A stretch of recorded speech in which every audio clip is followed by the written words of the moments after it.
Formula ఈ car రేస్కు సంబంధించినటువంటి కేటీఆర్ న్యాయవాది సోమ భరత్ గారు ఉన్నారు. ఆయన అడిగి తెలుసుకుందాం అసలు ఎందుకు కేటీఆర్ గారు వెనుదిరిగి రావాల్సి వచ్చినటువంటి అవసరం ఉంది. సార్ నమస్తే. వెనుదిరిగి ఏం రాలేదండి సార్, ఎలగొట్టారు. అంటే ముఖ్యంగా గైర్ హాజరు అయ్యారు అని చెప్పేసి ఒక జరుగుతూ ఉంది సార్. ఈ నేపథ్యంలో ఇంకొకసారి నోటీసులు ఇచ్చేటువంటి అవకాశం ఉందా? ఏసీ కనీసం మీరంతా ఒక 100 మంది అయినా ఉంటారు అక్కడ.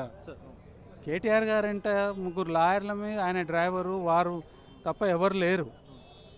మీరే ఎక్కువ మంది ఉన్నారు. అక్కడ ఏం జరిగింది మీరంతా చూసినారు. మీరంతా చూసిన తర్వాత ఇందులో దీన్ని కూడా అబద్ధం ఆడాలని అనుకుంటే మరి వాళ్ళ ధైర్యాన్ని మెచ్చుకోవాలి. పారిపోయినాడా? ఎవరైనా ఏం మాట్లాడుతున్నారు? అటెండ్ అవ్వడానికి పోతే లోపలికి కనీసం బిల్డింగ్ లోపలికి రానియలేదు. అదంతా మీరు చూసినారు కదా సార్. ఇప్పుడు ప్రధానంగా మనం అల్లు అర్జున్ కేసులో చూసుకున్నా కూడా ఆయన సన్నిహితులతో పాటు లాయర్ను కూడా లోపలికి అనుమతించారు. మరి మిమ్మల్ని అనుమతించకపోవడానికి కారణాలు ఏంటంటే? మీరే అది ప్రజలు ఆలోచించాలి, ఆఫీసర్లు ఆలోచించాలి. వివక్షత అనేది ఉన్నది కాబట్టికనే వారు ఏంటిది ఒక ఫెయిర్గా ఇన్వెస్టిగేషన్స్ చేయట్లేదు అనేది ఉన్నది కాబట్టికనే లగచర్ల ఇష్యూలో నరేందర్ రెడ్డి గారి పట్ల వారి ప్రవర్తన ఏదైతే ఉందో అది ఒక రకమైన న్యాయం జరగదనే భావన కలిగింది కాబట్టికనే ఇవాళ కేటీఆర్ గారు లాయర్ అసిస్టెంట్స్ కూడా తీసుకున్నారు. లాయర్ వస్తే ఏమవుతుంది?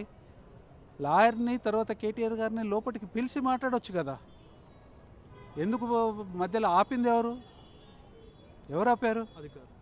అధికారులు, పోలీసులే ఆపినారు. ఏసీబీ ఎందుకు ఎవరు రమ్మన్నారు? ఏసీబీ పాపం ఆఫీసర్ అండి, ఆయనకు ఒక గౌరవం ఉంటుంది. Why is that he has to walk down to KTR? అవసరం లేదు కదా. మీరు అలో చేస్తే కదా మేము పోయేది. బలవంతంగా అయితే పోలేము కదా. బలవంతంగా పోవడం అవసరం. ఒకవేళ నిజంగానే పారిపోవాలి, నిజంగానే అపియర్ కాకూడదని అంటే అక్కడ దాకా ఎందుకు పోతాము?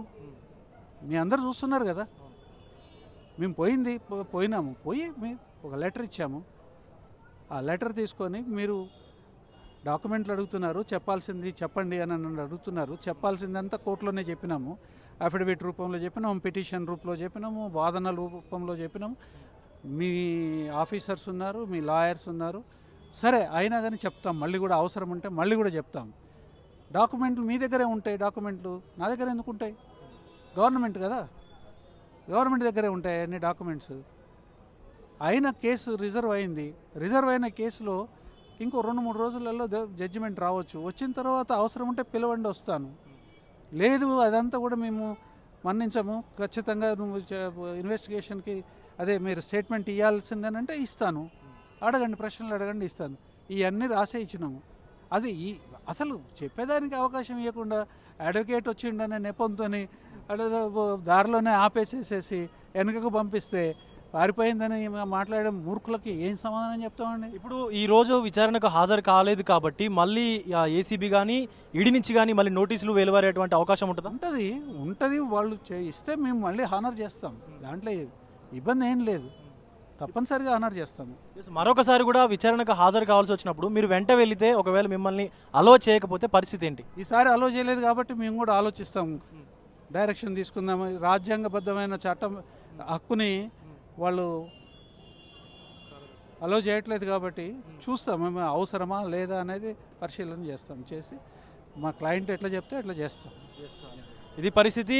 మరొక మారు గనక ఆ న్యాయవాదిని కానీ లీగల్ టీంని కానీ కేటీఆర్తో పాటు లోపలికి అనుమతించకపోతే ఖచ్చితంగా రాజ్యాంగపరమైనటువంటి ఏదైతే రాజ్యాంగంలో ఉన్నటువంటి ప్రతి సామాన్యుడికి ఉన్నటువంటి హక్కు అది. సో దాన్ని కాల రాసినటువంటి సందర్భంగా ఖచ్చితంగా మేము లీగల్గానే వారిపై ఏసీబీ పైన కానీ ఈడీ పైన కానీ అటు ప్రభుత్వం పైన కూడా మేము చర్యలు తీసుకునేటువంటి అవకాశం ఉంటుంది. ఖచ్చితంగా మేము వాళ్ళపైన ఖచ్చితంగా పిటిషన్ చేస్తామన్నటువంటి. ప్రపంచంలో ఏ మూల ఏ క్షణం ఏం జరుగుతుందో వేగంగా తెలుసుకోవడానికి తొలి వెలుగు వాట్సాప్ ఛానల్ని ఫాలో చేయండి.